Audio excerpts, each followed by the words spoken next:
Recording by SR studio Ludhiana.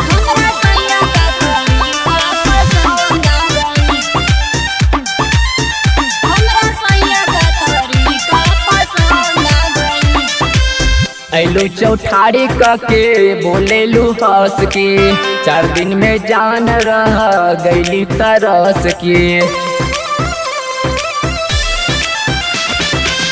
ऐलू चौठारी के बोलेलू हंस के 4 दिन में जान रह गईली तरस के। पहले सीधा साधा रहलू अब घमंड आ गईल। पहले सीधा साधा रहलू अब घमंड आ गईल। सुनो यार ससुराल में आनंद आ गई, हमरा सैया का तरीका पसंद आ गई।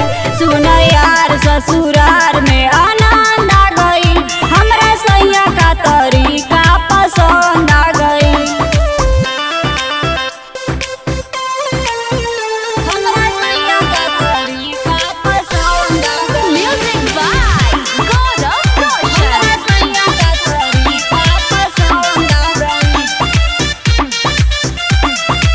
कैलू बेवफाई हमर तोड़ देलू दिल रे। तोहर बिना जान भइल जियल मुश्किल रे।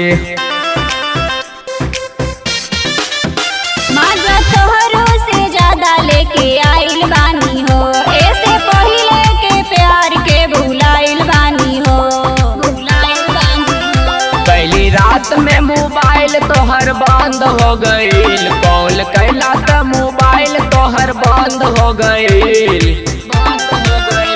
सुना यार ससुराल में आनंद आ गई, हमर सैया का तरीका पसंद आ गई। सुना यार ससुराल में आनंद आ गई, हमर सैया का तरीका पसंद आ गई। Recording by SR studio Ludhiana.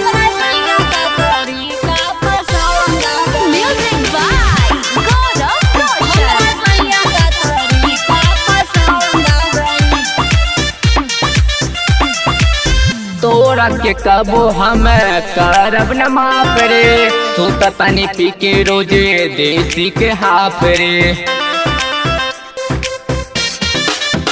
Navali को तू ज्यादा अफसोस ना कर, माल दूसर पटल मन छोट ना कर।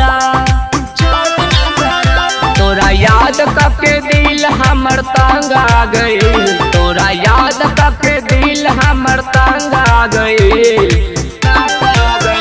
सुन यार ससुराल